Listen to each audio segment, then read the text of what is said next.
अरे मेरी पूंछ तो मुझसे ही जुड़ी हुई है। अब तक जो मैं देख नहीं पा रहा था, मेरी पूंछ मुझसे जुड़ी हुई थी।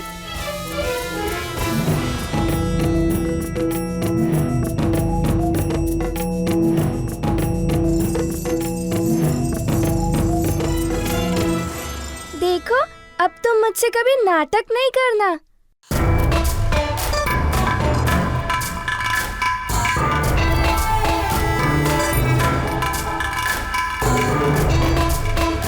मेरी पूंछ मिल गई मुझे, मेरी पूंछ मिल गई मुझे, मेरी पूंछ मिल गई, मिल गई।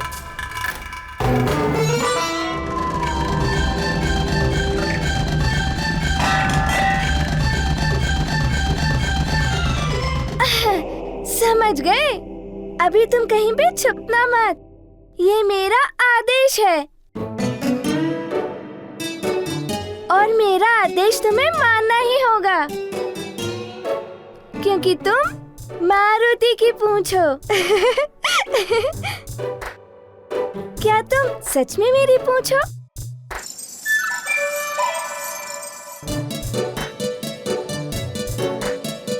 अरे तुम तो सुन भी रही हो और समझ भी रही हो।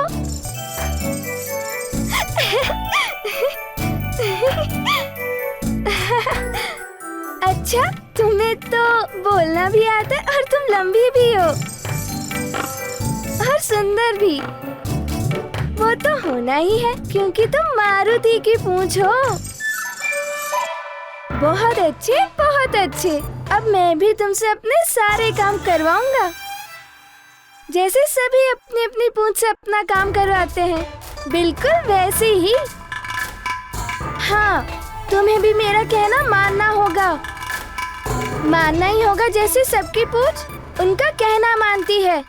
समझ गए? समझ गए ना? अब से मैं तुम्हारा स्वामी और तुम मेरी पूंछ। अरे ये तो मना कर रही है। वह वानर ही क्या जिसकी पूंछ उसके वश में ना रहे।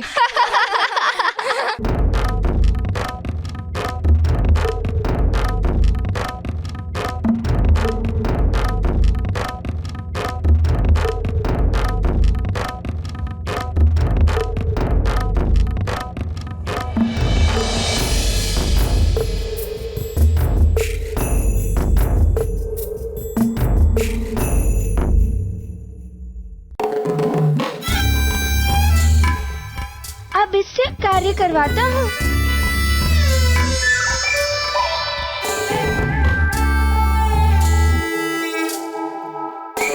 करो।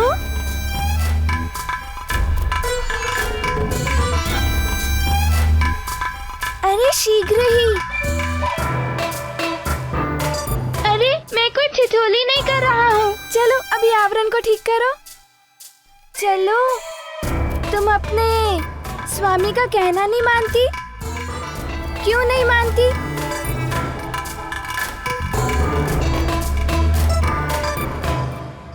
अवश्य तुम्हें अभी कार्य करने का अभ्यास नहीं होगा, मैं तुम्हें दिखाता हूँ। ठीक है? ये ऐसे और ऐसे, ऐसे और ऐसे। ठीक है, अब तो तुम मेरा कहना मानोगी। चलो अब इस आवरण को ठीक करो।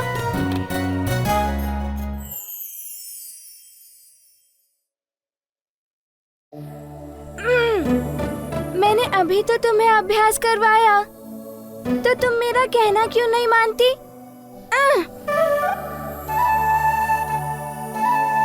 क्या मैं अभी छोटा बालक हूँ इसीलिए? चलो मैं अभी तुम्हें किसी बड़े की पूंछ से मिलवाता हूँ, तो ही तुम्हें समझ में आएगा और तब तुम मुझसे हट नहीं करना। चलो।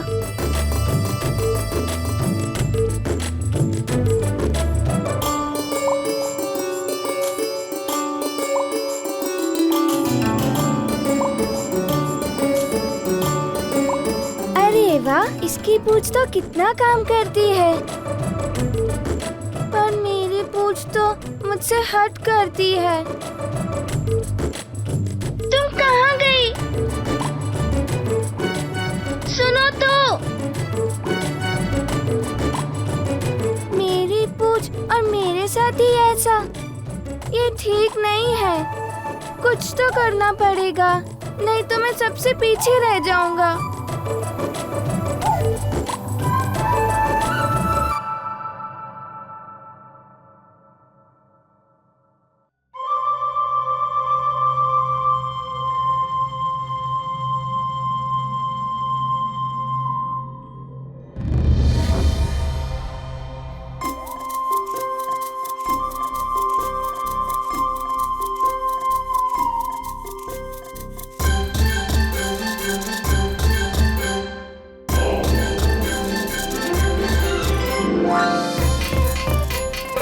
देखो देखो इसकी पूंछ को, उसका कहना मान रही है और इतने कठिन कठिन कार्य कर रही है।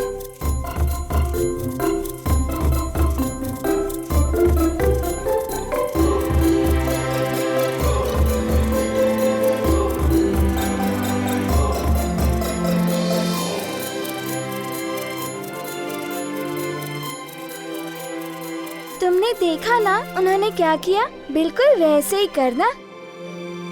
इस पुष्प पात्र में से मुझे एक पुष्प निकाल कर दो। काम सीखने के बाद ना नहीं कह सकते तुम। चलो निकालो फूल।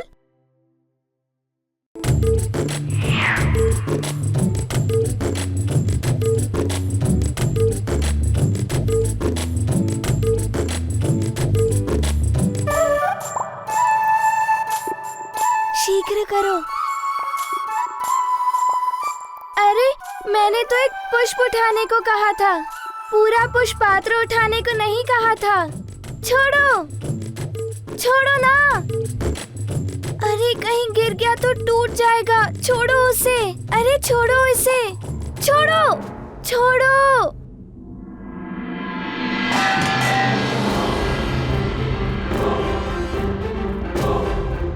अरे ये क्या कर दिया?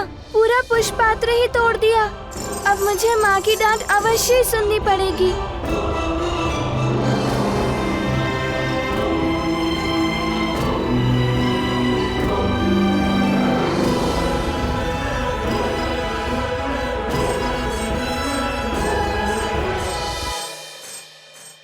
माँ,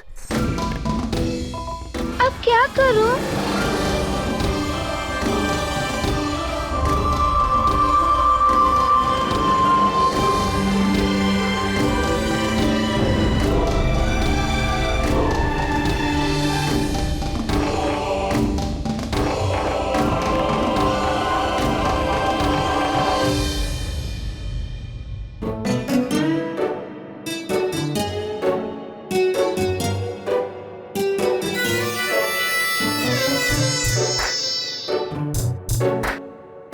वाह, थक गई।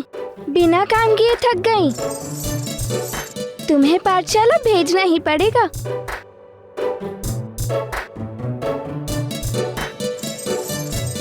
ये कोई हंसी का समय नहीं है। अरे रे, कहाँ जा रहे हो केसरी नंदन? ये दूध कौन पिएगा?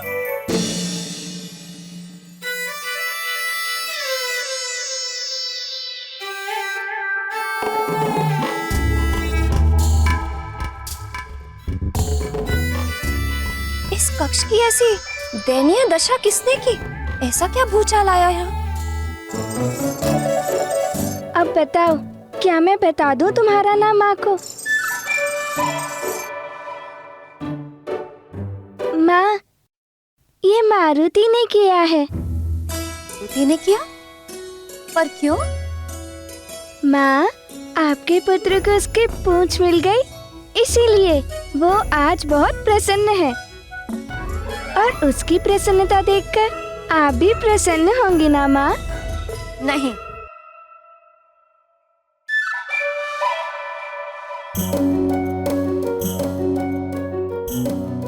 मैं तनिक भी प्रसन्न नहीं। माँ की प्रसन्नता अवश्य ही पुत्र की प्रसन्नता में छुपी होती है, किंतु ऐसा पुत्र जो सुशील हो, सरल और आज्ञाकारी हो।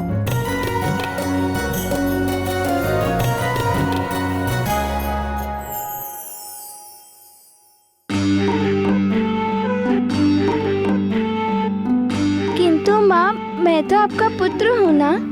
देखो देखो, क्या मैं सुशील, सरल और ज्ञानी नहीं हूँ? क्या देखो? यदि तुम सुशील, सरल और ज्ञानी होते तो इस कक्ष की ऐसी दशा निश्चित ही नहीं बनाते।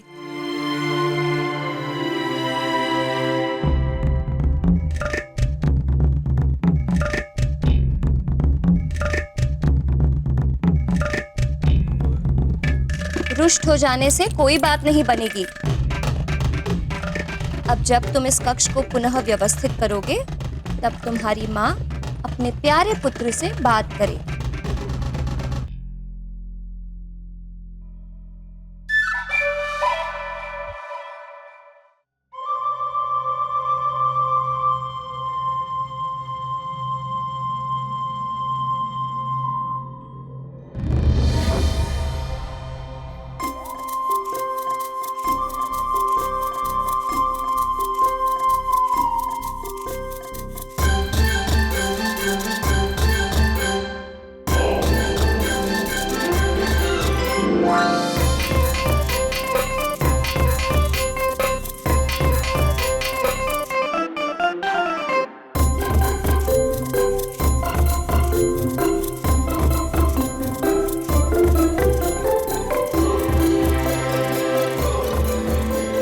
देखा, तुम्हारे कारण मुझे क्या क्या करना पड़ रहा है।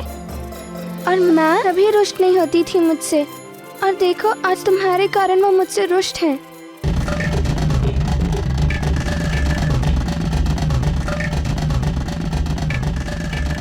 जब तुम मुझे मिले थे कितना प्रसन्न हुआ था, और अब देखो कितना काम करना पड़ रहा है।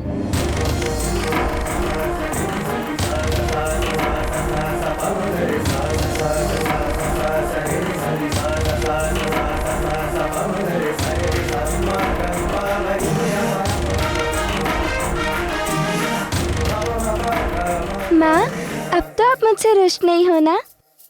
देखो, पूरा कक्ष व्यवस्थित हो गया।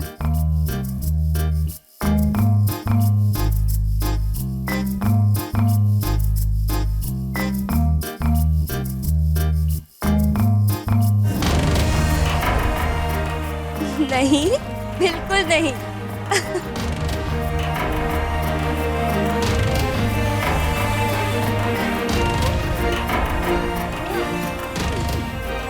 चलो, अब जल्दी से दूध पी लो। पता है ना, दूध पीने से मारुति बहुत शक्तिशाली हो जाएगा। अपने पिताश्री के समान धैर्यवान और बलवान बन जाएगा। सचमुच माँ? हाँ, लेकिन दूध पीने के बाद। माँ, पहले आप मेरे प्रश्न का उत्तर दीजिए, फिर ही मैं दूध पीऊंगा। पहले दूध, उसके बाद आप जो भी प्रश्न पूछोगे मैं अवश्य उसका उत्तर दूंगी। नहीं, पहले प्रश्न। नहीं मारुति, पहले दूध। पता है, जो अच्छे बालक होते हैं ना, वो सदा अपनी माँ की बात सुनते हैं। और आप तो सबसे अच्छे बालक हो, है ना?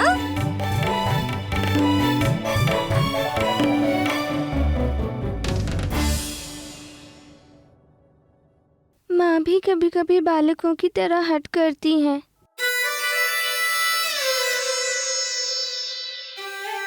अरे रे, पूरा पियो।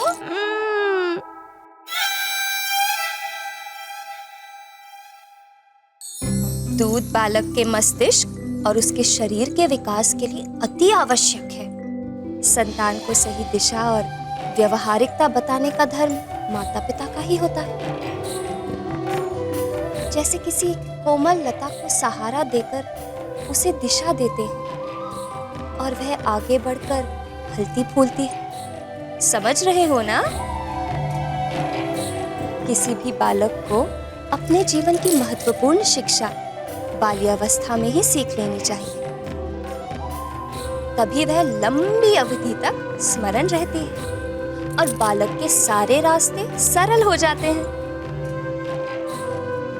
और वो अपने जीवन के उच्च शिखर तक अवश्य पहुंचता है।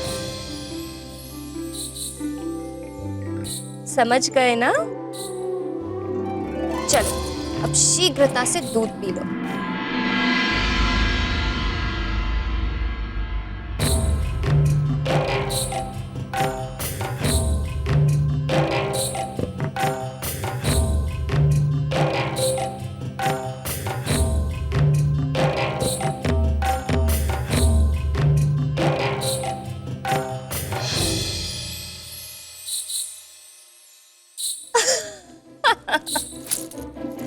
देखो कैसी मूंछ बन गई है तुम्हारे होठों पर।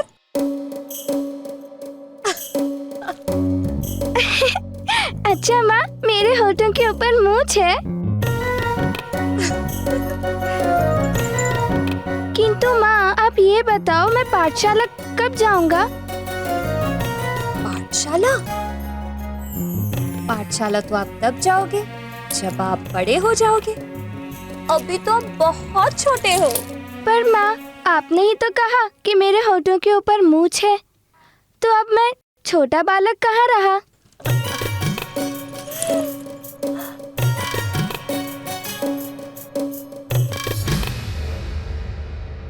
नटखटपन में तो नन्हे मारुति हमारे प्रभु से किसी भी प्रकार से कम नहीं थे। इसीलिए अंजना और केसरी उन्हें अपनी सुरक्षा में रखते हुए और भी अधिक सतर्क थे। नटखट बालक, वो भी वानर, और उससे भी अधिक अलौकिक शक्तियों का ज्ञाता। ऐसे में अंजना की दशा बड़ी विचित्र थी। वो अपने पुत्र की सुरक्षा में सतर्क तो थी ही, किंतु एक और विचित्र चिंता उसे मन ही मन में खाए जा रही थी।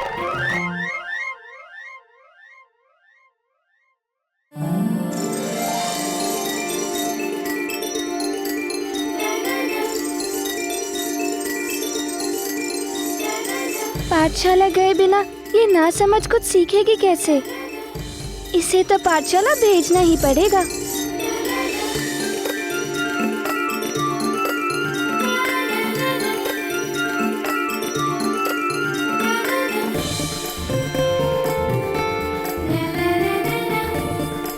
मैं समझ नहीं पा रहा कि तुम्हें कौन सा पाठ दूं। किंतु तुम तो दिखती बड़ी हो, पर तुम्हारी बुद्धि बिल्कुल बालक जैसी है। पूंछ की समस्या का समाधान ढूंढने मारुति पाठशाला चले गए।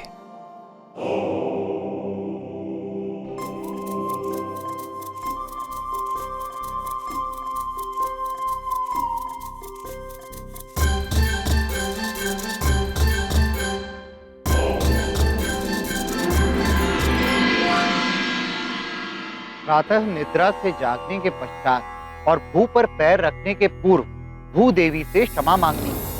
क्षमा मांगने का मंत्र है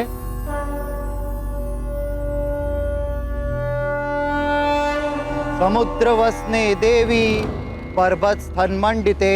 समुद्र वसने देवी पर्वत स्थन मंडिते। विष्णु पत्नी नमस्तुभ्यं पाद स्पर्शे क्षमस्व में। विष्णु पत्नी नमस्तुभ्यं पादं स्पर्शं क्षमस्व मे। समुद्र वसने देवी पर्वत स्थन मंडिते। समुद्र वसने देवी पर्वत स्थन मंडिते। विष्णु पत्नी नमस्तुभ्यं पाद स्पर्शे क्षमस्व में। विष्णु पत्नी नमस्तुभ्यं पाद स्पर्शं क्षमस्व मे।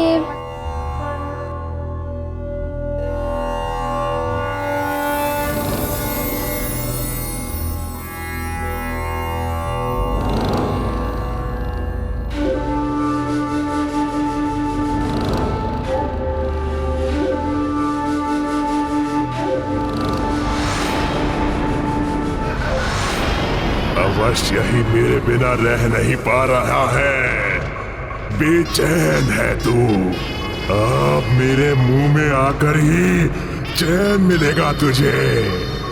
आजा, आजा, शीघ्र आजा।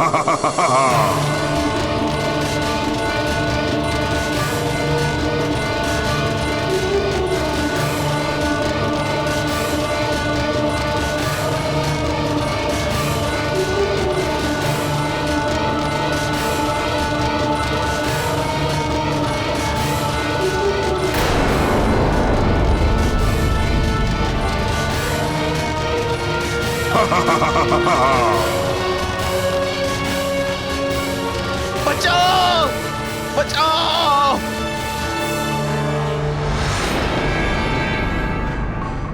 बचाओ।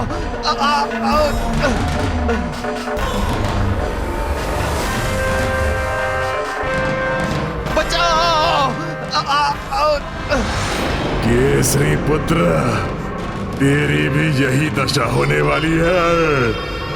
तेरा पिता केसरी कितना भी यत्न कर ले, अब मेरी पकड़ से बच नहीं सकेगा। तुझे देखकर, तुझे खाने की, तुझे चबाकर निगलने की मेरी लालसा बढ़ती ही जा रही है। मारुति के नामकरण संस्कार से लौटने के पश्चात सुग्रीव के सम्मुख भी एक विचित्र व जटिल समस्या आ खड़ी हुई।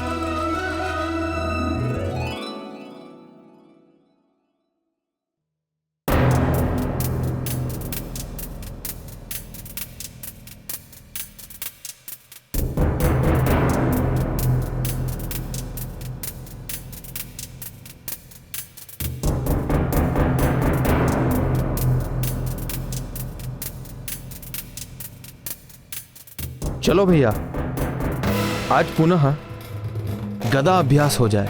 गदा अभ्यास करना चाहता है मुझ महानतम के साथ? चाहता क्या है तू? क्षण भर में ढेर कर दूंगा तुझे।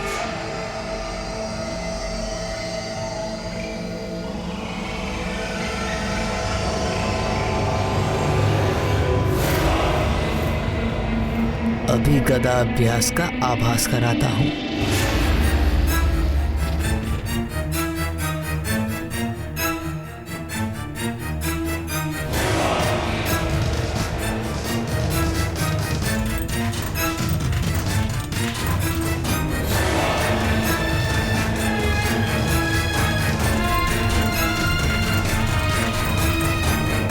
तो बांध इसे अपने नेत्रों पर। तू भी क्या कहेगा? आज तेरी भी इच्छा पूरी कर देता हूं। हाँ हाँ भैया, आपके लिए तो कुछ भी।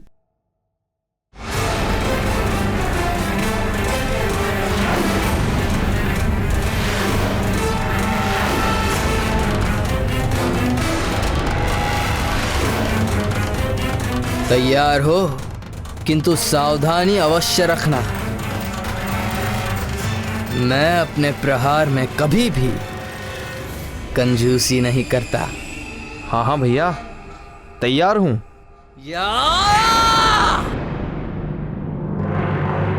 पर भैया, आज तो मैं ही जीतूंगा। क्यों? आज तुम्हारी सहायता वो मायावी करेगा क्या? वो मायावी मरकट जिसके दूध के दांत अभी टूटे नहीं, वो तुम्हारी सहायता करेगा। भैया, ये गदा प्रतियोगिता तो आपके और मेरे बीच में है। इसमें मारुति को बीच में लाने की क्या आवश्यकता है?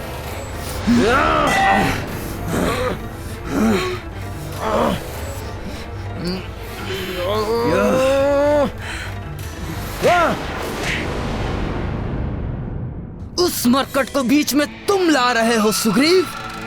मुझे उत्तेजित करने के लिए, ताकि मैं स्पर्धा हार जाऊं। किंतु ऐसा संभव है ही नहीं। कोई है ही नहीं जो मुझ महानतम वाली को हरा सके, और ना ही कोई होगा।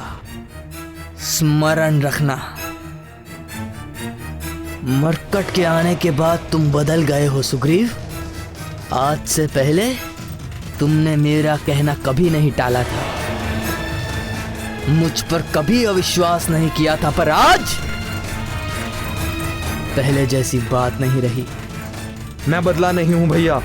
मैंने सत्य का साथ कभी नहीं छोड़ा, और आज भी नहीं। उस मासूम बालक से बैर आपको शोभा नहीं देता भैया। वो तो केवल एक बालक है। मासूम बालक है, यही कहा है ना तुमने? हाँ।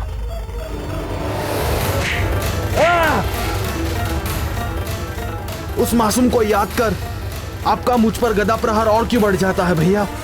कि आपके मन में उसके लिए इतना बैर है? क्योंकि तुझे उस मरकट की अधिक याद आती है। आया नहीं वो तुझे बचाने?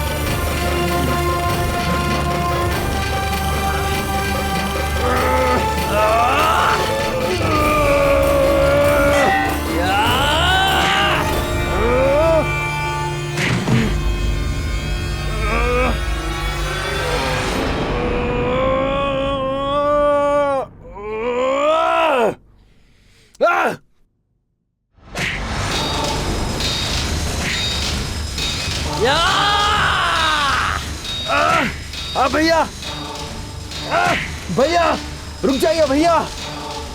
अपनी आंखों से असत्य की पट्टी हटाइए, तभी मारुति का सत्य आपके सामने आ सकेगा। रुको भैया रुको। इसीलिए आप इस प्रतियोगिता को युद्ध समझ बैठे हैं।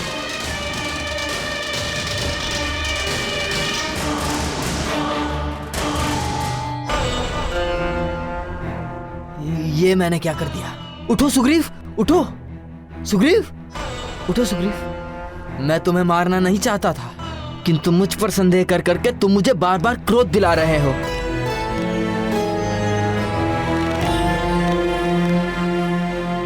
सुग्रीव, मेरे छोटे भाई, मैं ये सब अपने लिए नहीं तुम्हारे लिए कर रहा हूं। अपने परिवार और किष्किंधा के लिए कर रहा हूं, क्योंकि देवर्षि नारद जी की भविष्यवाणी है कि ये मायावी मरकट हम सबके नाश का कारण बनेगा।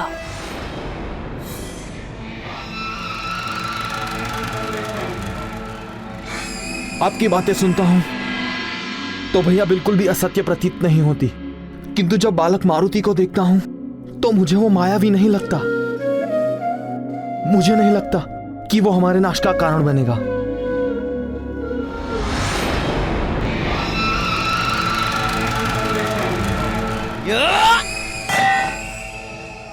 कपटी और झूठे लोगों की संगत कभी किसी के लिए सुखदायी नहीं होती। वाली को मिलकर देवर्षि नारद ने उसे सचेत किया था कि यदि वो अधर्म और अहंकार के मार्ग पर चलेगा तो सर्वशक्तिशाली वानर योद्धा का साथ पाते ही सुग्रीव उसका साथ छोड़ देगा। किंतु वाली बार बार देवर्षि नारद के नाम पर सुग्रीव से झूठ बोलकर उसे मारुति के विरुद्ध भड़काने का प्रयास करता रहा। नारद जी की कही बात अभी से सच प्रतीत होने लगी है। अब ये सुग्रीव पहले वाला सुग्रीव नहीं रहा, किंतु मैं महानतम हार नहीं मानूंगा। जिस मायावी मरकट को तुम घातक मानने को तैयार नहीं हो, निश्चित ही एक दिन वो किष्किंधा के लिए घातक होकर रहेगा।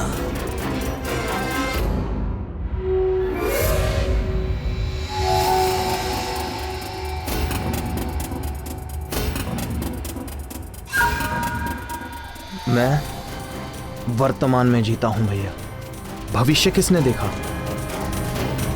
हम वर्तमान में जो बीज बोते हैं, भविष्य में हमें उसी की फसल काटनी पड़ती है। और जिस बालक को आप मायावी मानते हैं, वो मेरी दृष्टि में एक अद्भुत, पराक्रमी और अभोर बालक है।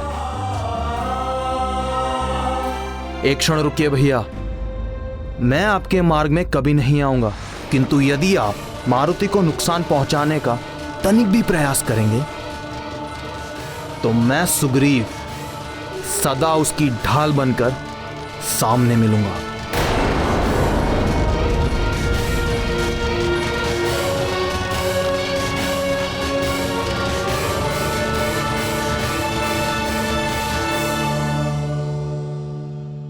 तो मैं सुग्रीव मारुति की ढाल बनकर उसके सामने मिलूंगा। मारुति की संगति का प्रभाव सुग्रीव पर अभी से प्रकट होने लगा था।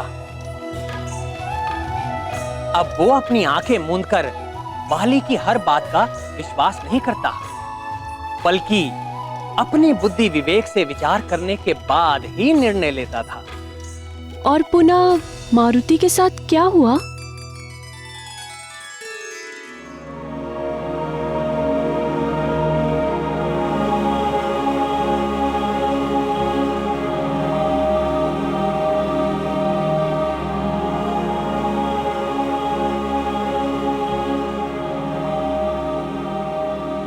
पुत्र, बिना किसी सुरक्षा के कहीं जाना उचित बात नहीं है। कहाँ चले गए थे?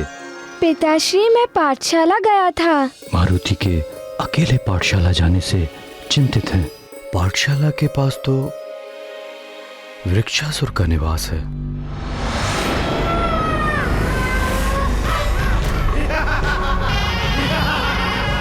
क्या हुआ पिताश्री? कुछ नहीं पुत्र, पाठशाला गए थे। पाठशाला अच्छी लगी आपको? हाँ पिताश्री। ठीक है, आप चिंता ना करें, कल से पाठशाला यहीं महल के प्रांगण में आ जाएगी।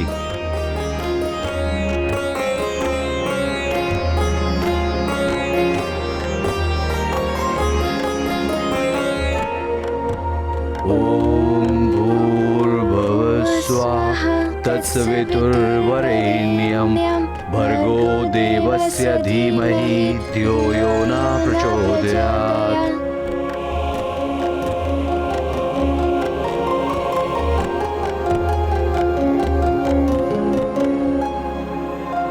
अब सोने का समय हो गया है पुत्र।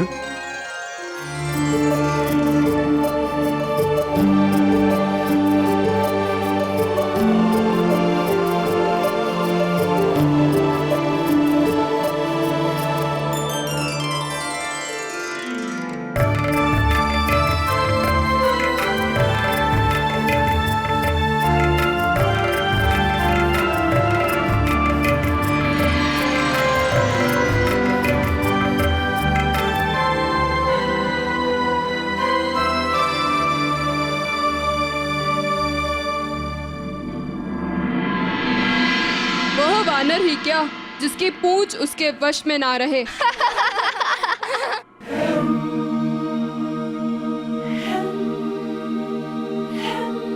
कैसे किसी को बताऊं कि मेरी पूंछ मेरा कहना नहीं मानती।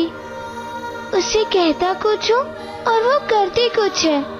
किसी को भी कैसे बताऊं? सभी मुझ पर हंसेंगे। जब माँ को पता चलेगा तो उन्हें भी बहुत दुख होगा। समझ में नहीं आ रहा कि मैं क्या करूं।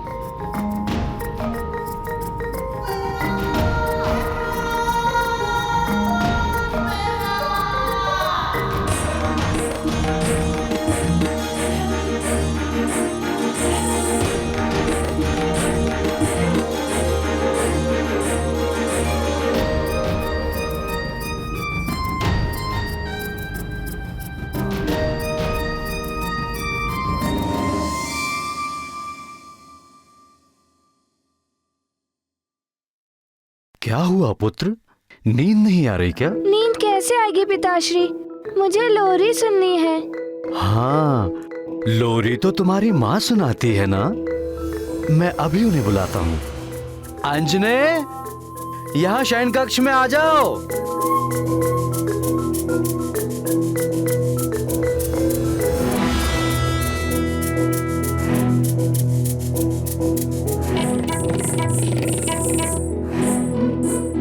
माँ, आप कहाँ हो? यहाँ शयन कक्ष में आइए। लगता है तुम्हारी माँ सुन नहीं रही है। चलो ढूंढ के आते हैं।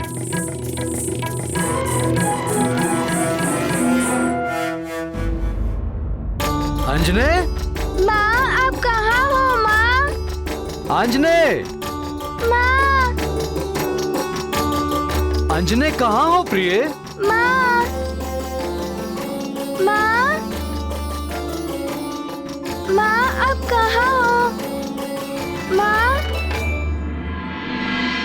अरे, आप दोनों पिता पुत्र यहाँ? क्या हुआ? नींद नहीं आ रही है? अरे यहाँ वहाँ कहाँ नहीं ढूंढा तुम्हें। तुम्हारी लोरी के बिना नींद ही नहीं आती मारुति को।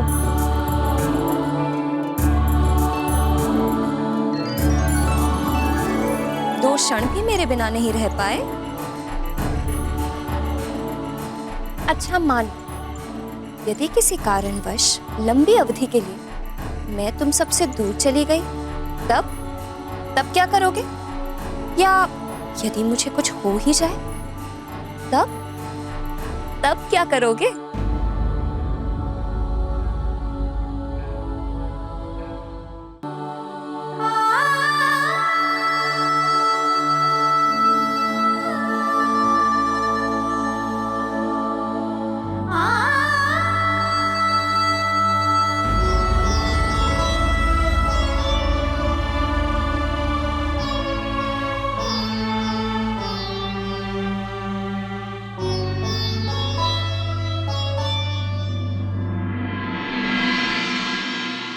ऐसे हो ही नहीं सकता माँ। यदि ऐसा हुआ तो मैं आपको ढूंढकर यहाँ वापस लौटा लाऊंगा।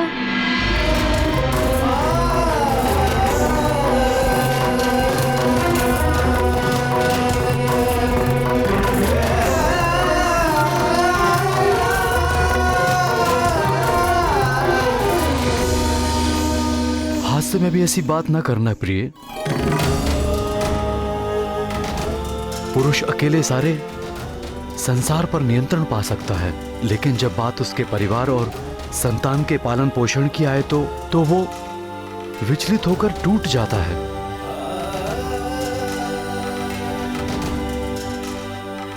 स्वामी, मेरी मंशा आपको कष्ट पहुंचाने की बिल्कुल नहीं थी। मुझे क्षमा करें। हम दोनों का जीवन मारुति के लिए प्रिय है, ये बात सदैव स्मरण रखना।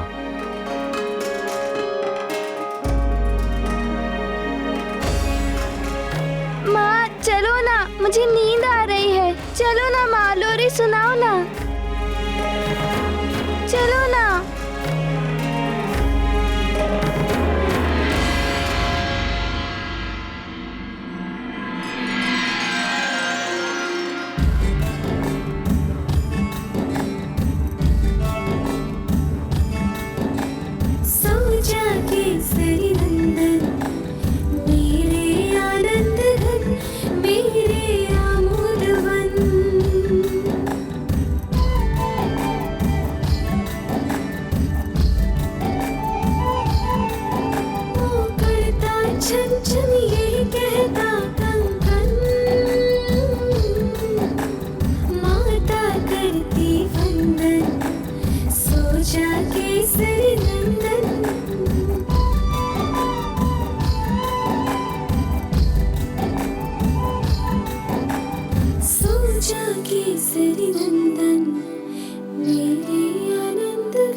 केसरी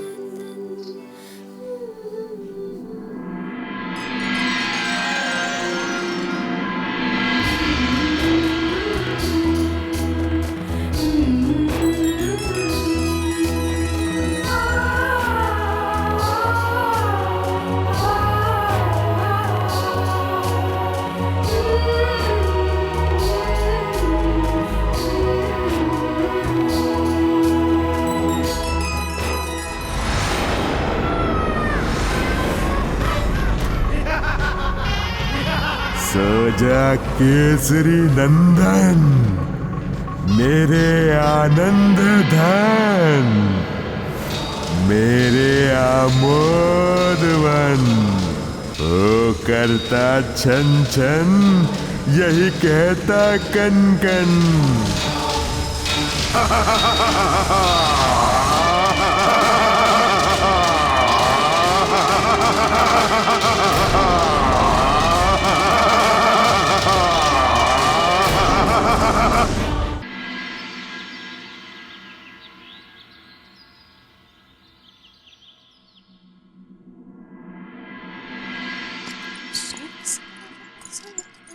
माँ, माँ, माँ, आप कहाँ हो? आज प्रातः मेरा लल्ला मुझे पुकार रहा है। क्या हुआ है उसे? मैं यहाँ हूँ पुत्र। क्या हुआ केसरी नंदन मारुति? क्या हुआ मेरे लाल? तुमने अपने नेत्र मूंद क्यों रखे हैं? माँ, आपको स्मरण नहीं? आपने ही तो कहा था मुझे प्रातः नमस्कार मंत्र का उच्चारण करना चाहिए। हाँ हाँ, स्मरण है, किंतु तुमने पुकारा तो मैं घबरा गई थी। अच्छा चलो, अब बिल्कुल सीधा बैठो। अब प्रातः उठते ही दोनों खुली हथेली को अपने सामने रखो। फिर नेत्र खोलकर हथेली को देखते हुए इस मंत्र का उच्चारण करो। कराग्रे वस्ते लक्ष्मी, कराग्रे वस्ते लक्ष्मी, कर मध्ये सरस्वती, कर मध्ये सरस्वती, कर मूले स्थितो महागौरी, कर मूले स्थितो महागौरी, प्रभाते कर दर्शनम, प्रभाते कर दर्शनम। अब अपनी हथेली का घर्षण कर मंद मंद गति से हथेली को शरीर के सभी अंगों पर स्पर्श करो। इससे शरीर के चारों ओर एक अदृश्य सुरक्षा कवच का आवरण बन जाता है, जो किसी भी कुदृष्टि के प्रभाव से तुम्हें सुरक्षित रखता है।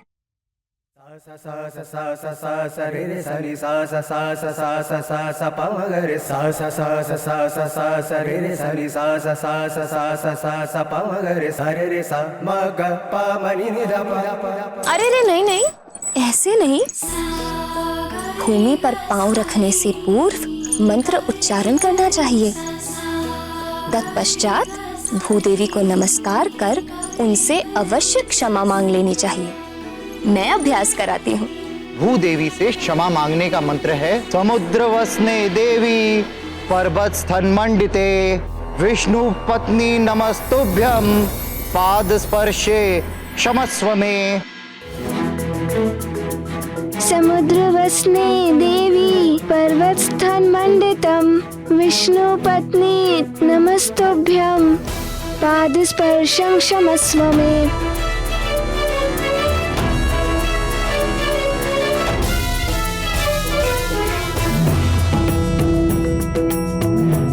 पुत्र, तुम्हें इस मंत्र का ज्ञान कहाँ से प्राप्त हुआ? पाठशाला से माँ। आश्चर्य है, इतनी शीघ्रता से तुमने स्मरण भी कर लिया। हाँ माँ।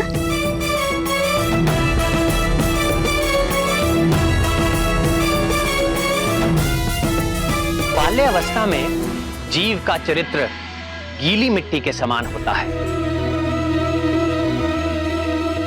तो संस्कारों की विधि से उस गीली मिट्टी को कोई भी आकार दे सकता है।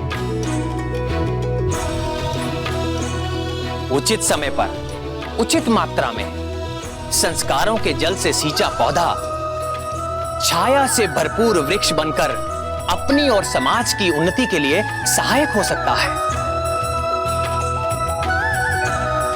नहीं तो वही पौधा दुर्बल बेल बनकर समाज के लिए सदा एक समस्या या बोझ बनकर ही जीता है। वो संस्कार ही थे जो बाली का मन उसी दुर्बल बेल के जैसा था। हाँ, वाली और सुग्रीव में यही तो अंतर था।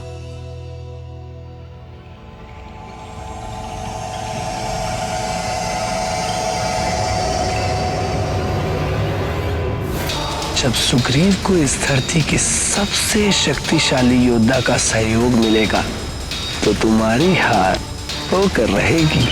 तुमसे भी शक्तिशाली योद्धा शीघ्र ही जन्म लेने वाला है।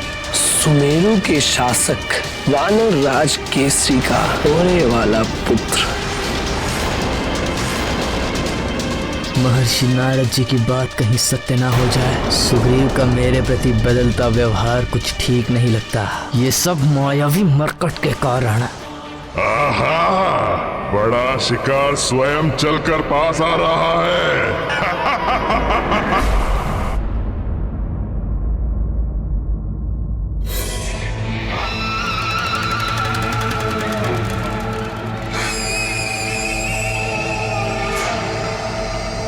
उस मरकट के विषय में सोचते सोचते ये कहाँ आ गया हूं मैं।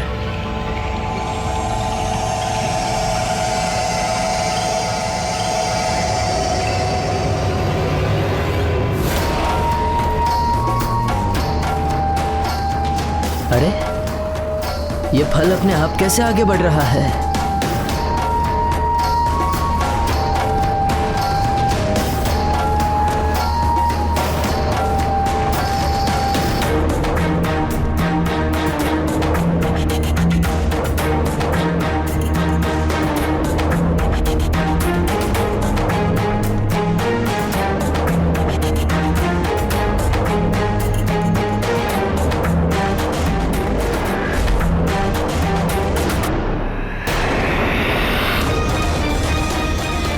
बचो भैया।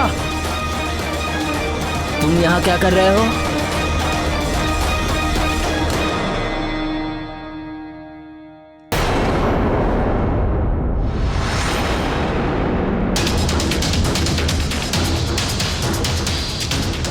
मेरे वन में आकर अब कहां भाग पाओगे तुम?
हाथ आए दो बड़े हार छूट गए। कहां छुपा दिया पाठशाला के वानरों को?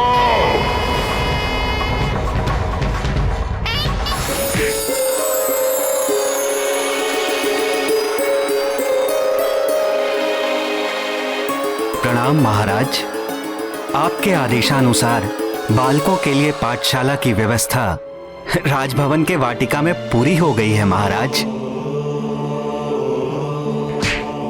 ये सभी बालक हमारे राज्य के लिए बहुमूल्य हैं, भविष्य हैं। इनकी सुरक्षा और इनके लालन पालन का दायित्व हमारे ही कंधों पर है। हमें हर परिस्थिति में अपने कर्तव्य को निभाना होगा। अब इधर से बाहर नहीं जाया जा सकता। कोई ना कोई रास्ता तो अवश्य होगा बाहर निकलने का।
दूर रहो मुझसे, मैं तुम्हारी सहायता नहीं चाहता।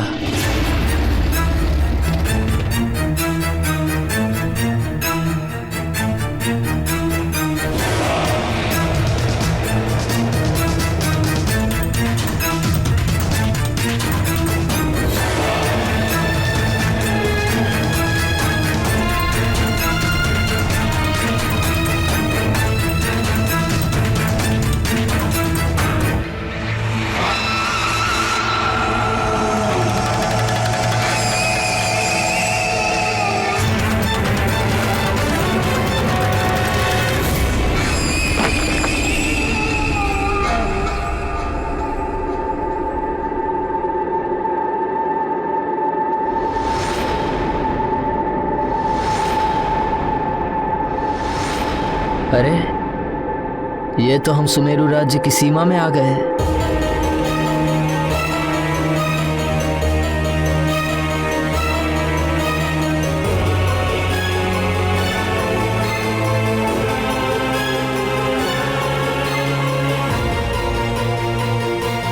वृक्षासुर अत्यंत ही भयंकर और क्रूर राक्षस है, जो अपनी सीमा के भीतर आए मनुष्यों और अन्य प्राणियों की परछाई को पकड़कर जीवित ही चबा डालता है वो दानव।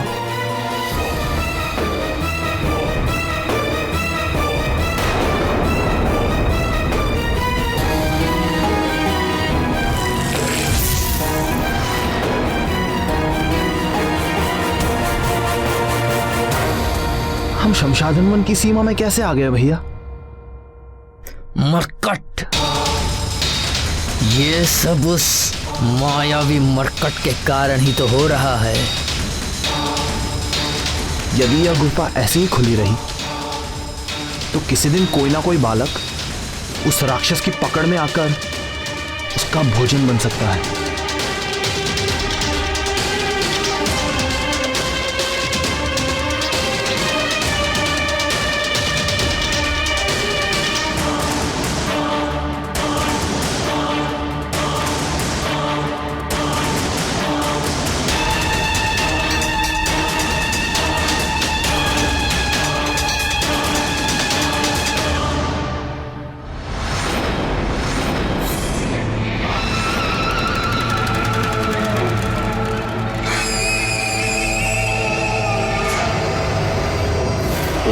सुग्रीव, तुमने अनजाने में सही एक सुझाव दिया है।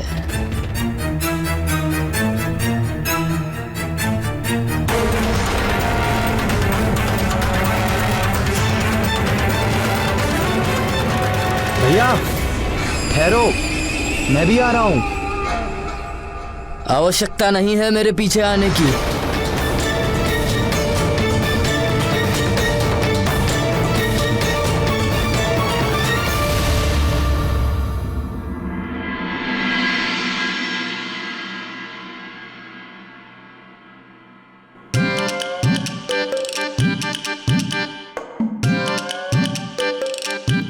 अब देखना, माँ मारुति के नेत्र में अंजन लगाएंगी।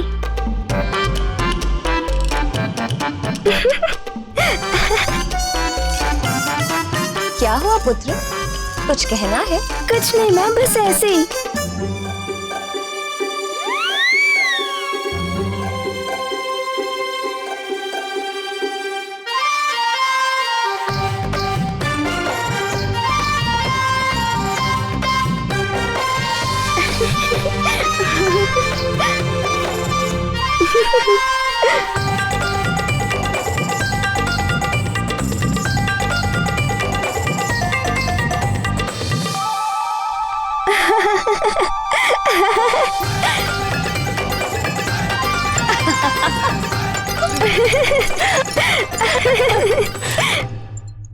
माँ,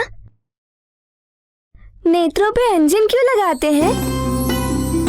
अंजन लगाते हैं क्योंकि इससे नेत्र स्वच्छ हो जाते हैं और दृष्टि तीव्र हो जाती है। मेरे लाल की दृष्टि की तीव्रता बनी रहे, इसीलिए माँ प्रतिदिन तुम्हें अंजन लगाती है।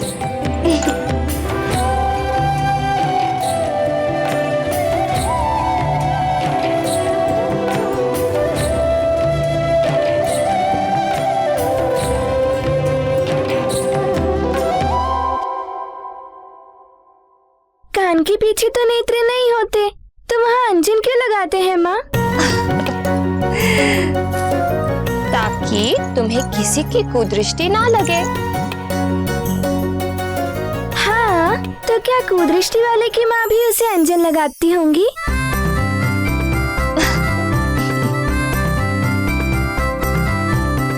माँ, आप मारुति को तभी अंजन लगाया करोगी जब मारुति बड़ा हो जाएगा। हाँ, मैं सदा अपने लल्ला को अंजन लगाया करूंगी, क्योंकि एक माँ के लिए उसका लाल सदा बालक ही रहता है, चाहे वो कितना भी बड़ा क्यों ना हो जाए।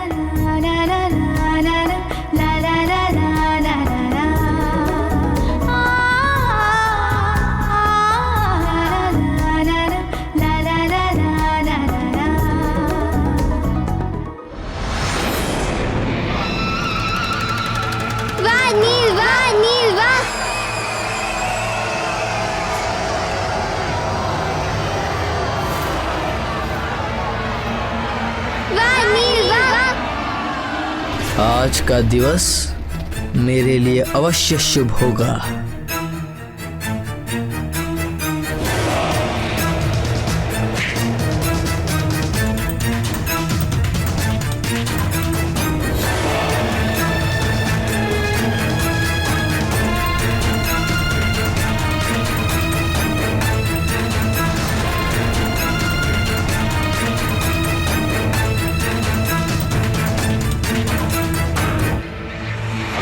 मायावी मरकट, तुम्हारी मायावी लीला समाप्त करने के लिए वृक्षासुर के पास पहुंचाना ही मेरा अंतिम लक्ष्य है।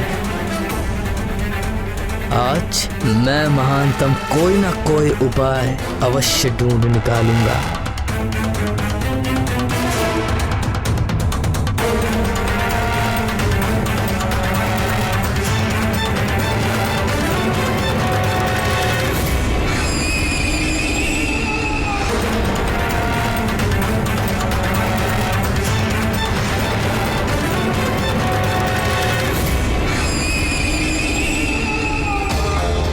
इस मायावी मरकट की लीला समाप्त करने की योजना कैसे बनाऊं?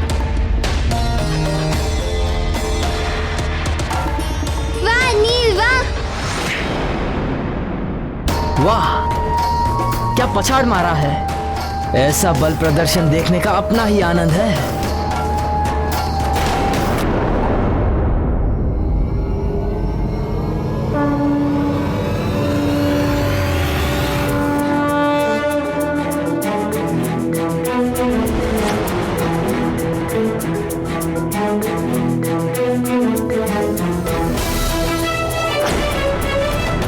आनंद आ रहा है ना? चलो आगे चलकर देखते हैं। चलो मेरे साथ। हाँ। चलो।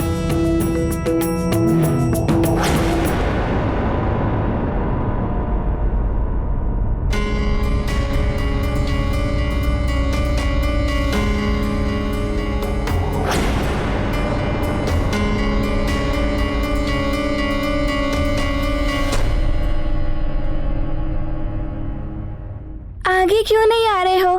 तुम्हें भय तो नहीं लग रहा ना? वो नहीं, मुझे नहीं आना तुम्हारे साथ। अरे भय का तो कोई प्रश्न ही नहीं है। चलो मेरे साथ, बहुत आनंद आएगा।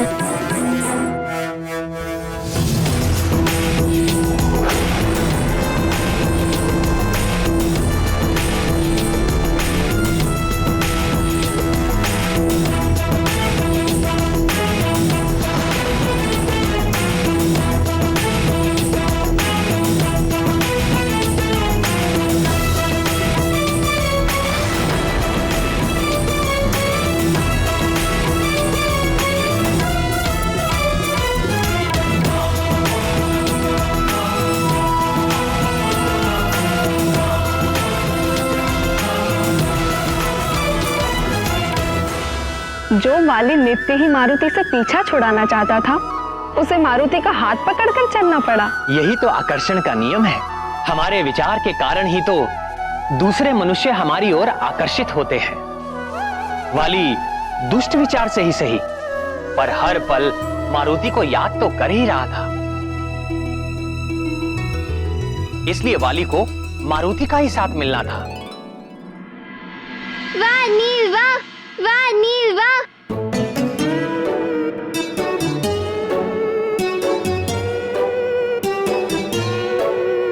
क्या आप पाठशाला में पाठ करने आए हैं? नहीं, मैं यहाँ पाठ पढ़ने नहीं आया हूँ। तो आप क्या करने आए हैं? मैं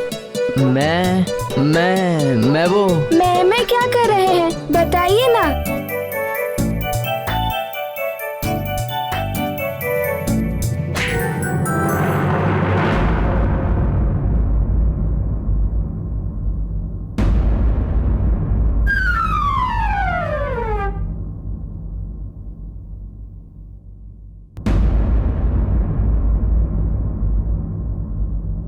क्या तुम एक ही हो? तुम मेरी पटकनी सह सकते हो, और मुझे लगता है यहाँ पर सिर्फ तुम ही हो जो सबको पटकनी दे सकते हो, और यहाँ पर किसी में दम ही नहीं है।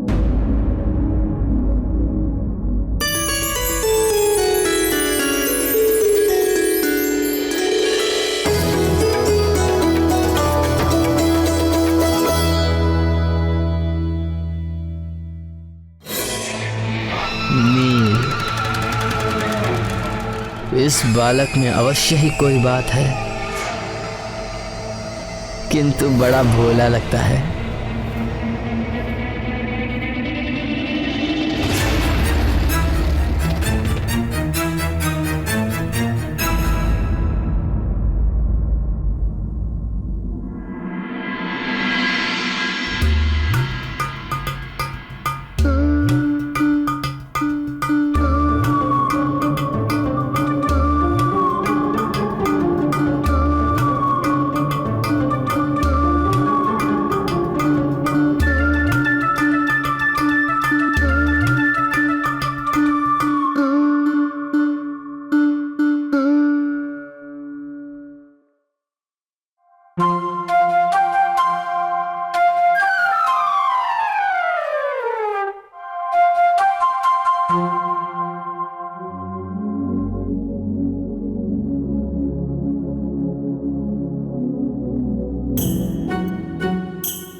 पूछ इनकी कितनी बात मानती है, उनका कितना ध्यान रखती है।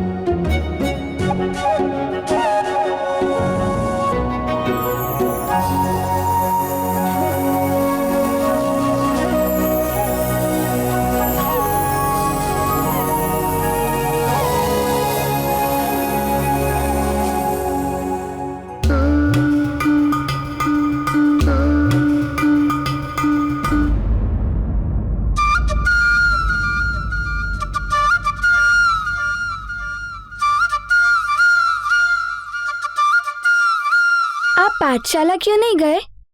पाठशाला नहीं जाता। पाठशाला क्यों क्यों नहीं जाते? क्या आपने अपना पाठ्यक्रम पूरा कर लिया है?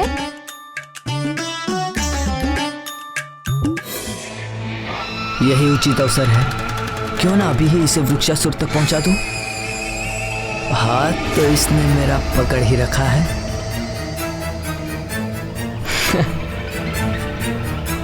कितनी प्यारी बातें करते हो। चलो भ्रमण करके आते हैं। हाँ हाँ चलिए।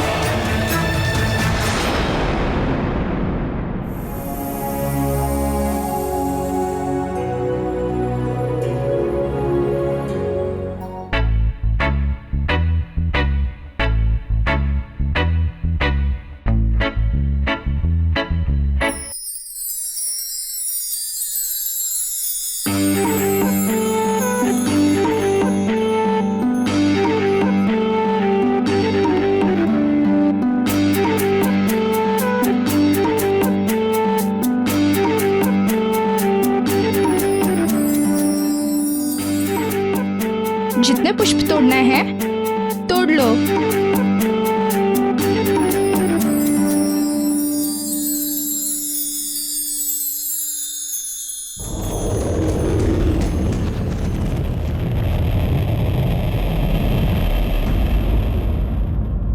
आप इतने बड़े हैं, परंतु आपको पता नहीं कि भूदेवी को प्रणाम करते हैं, उन पर थूकते नहीं।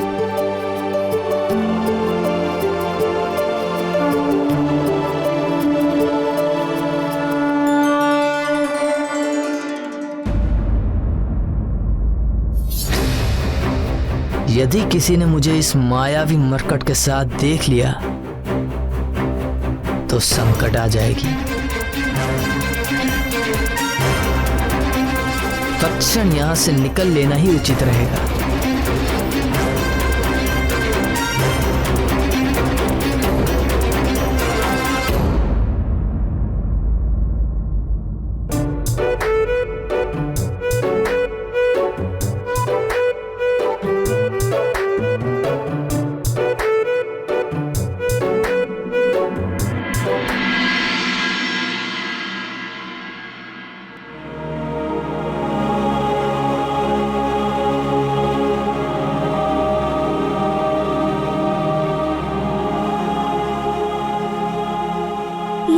क्या कर रहा है?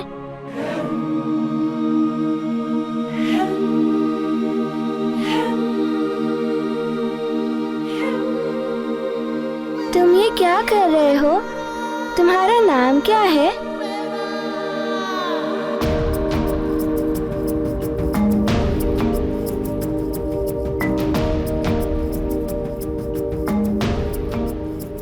मैं नल हूँ। मैंने इस शिला पे अपनी मनोकामनाएं लिखी हैं, जिसे मैं ईश्वर के पास भेज रहा हूँ। समझ गए? पर तुम्हारा नाम क्या है? मेरा नाम मारुति है। किंतु तुम ये बताओ कि इस शिला पर अपनी मनोकामना लिखकर इस पानी में बहाने से क्या होता है? इससे हमारी मनोकामनाएं अवश्य पूर्ण होती है। किंतु ये शिला ईश्वर तक पहुँचती कैसे है? ये भी नहीं जानते? बड़े भोले हो तुम। ये शिला झील से तैरते हुए नदी में जा मिलेगी और फिर नदी से सागर में।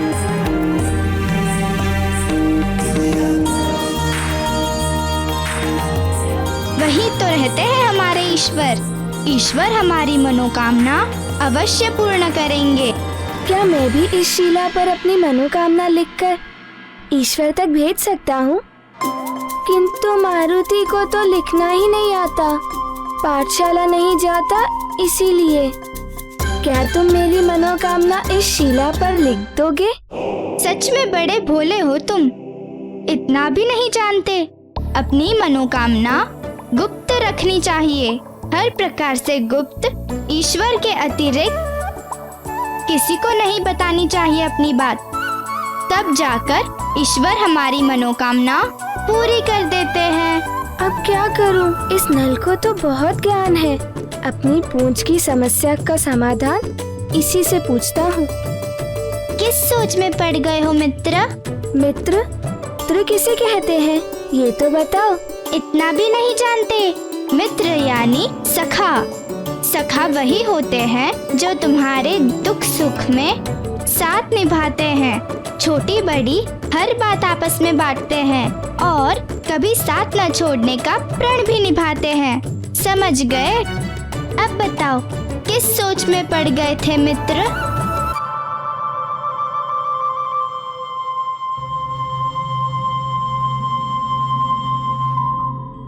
स्मरण रहे मित्र, तुम मेरी व्यथा किसी को बताना मत। नहीं मित्र। तुम बताओगे तो नहीं ना? नहीं मित्र। मेरी पूंछ मेरी बात नहीं मानती। बस इतनी छोटी सी बात, दूध पिलाते हो अपनी पूंछ को? ये कैसे संभव है? पूंछ दूध कैसे पी सकती है? मुझे पुनः अपनी बात दोहरानी पड़ेगी। तुम इतनी छोटी सी बात नहीं समझते। अपनी पूंछ को शक्तिशाली बनाने के लिए हमें ही दूध पीना पड़ता है। तुम जितना दूध पियोगे उतनी ही तुम्हारी पूंछ शक्तिशाली बनेगी। समझ गए?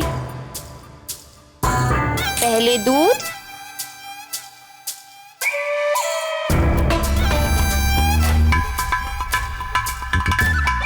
माँ भी कभी कभी बालकों की तरह हट करती हैं।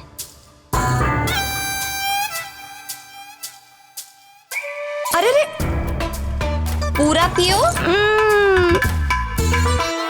अब पुनः किस सोच में पड़ गए मित्र? मित्र दूध, मैं दूध पीने जा रहा हूँ। मिलने अवश्य आना। हाँ अवश्य आऊंगा मिलने। मिलने तो मैं महानतम आऊंगा और उसके बाद कोई तुमसे नहीं मिल पाएगा।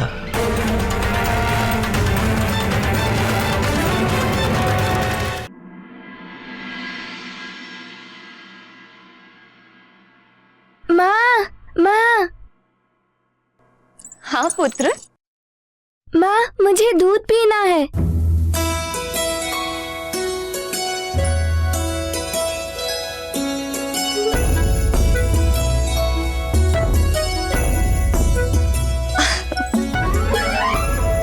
युवराज के लिए दूध ले आओ।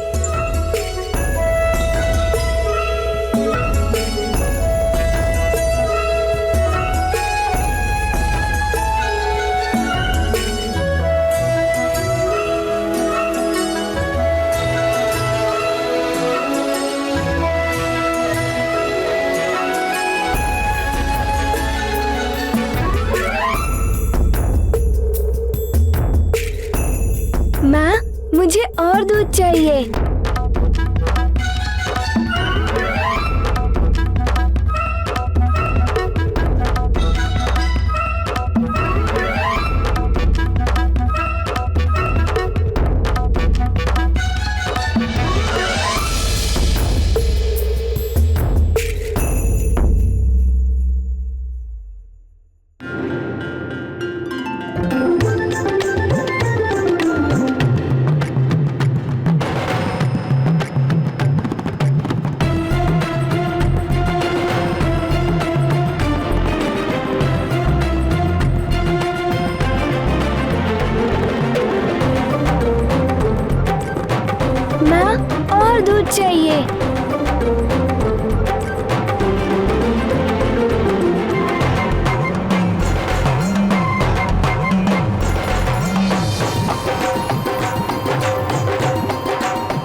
देखो पुत्र, दूध मंगवाया है। यह तो बड़ा ही शुभ समाचार है। मेरे लाल को दूध प्रिय लग रहा है। हाँ माँ।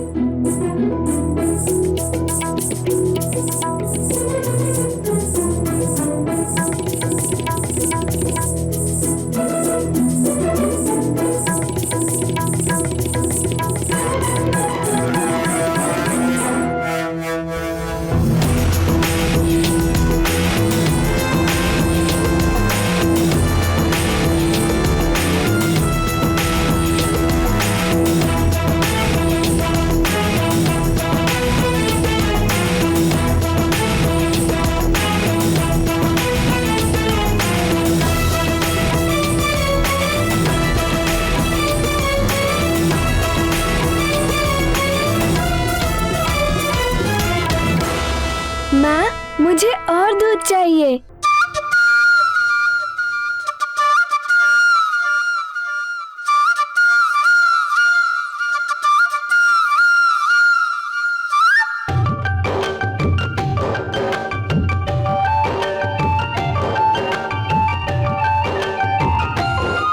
माँ, इस बार कुछ अधिक दूध लेकर आना ना।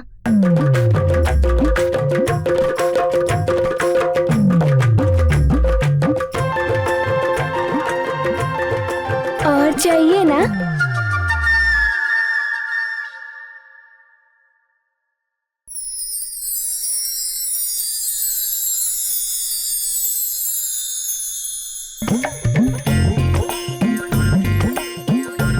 माँ, और चाहिए।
माँ, और चाहिए।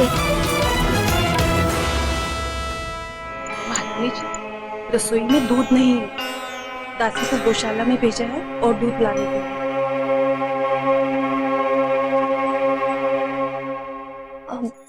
मारुति पुत्र, धैर्य रखो, गौशाला से दूध मंगवाया है। माँ, कोई बात नहीं, दोपहर को थोड़ा अधिक दूध मंगवा लेना। मेरा मन अभी तक भरा नहीं है।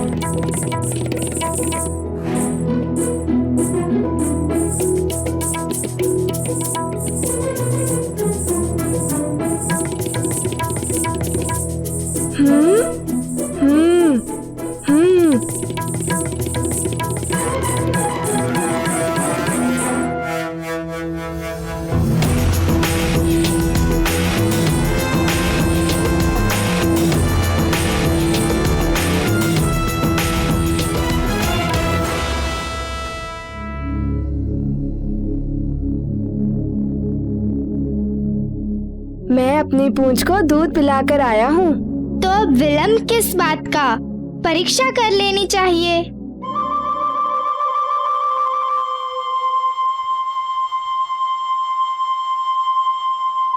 ये देखो।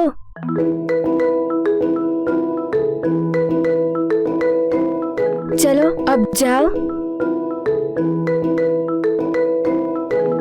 जाओ। अब क्या, मैंने तुम्हारे हिस्से का दूध भी पी लिया है।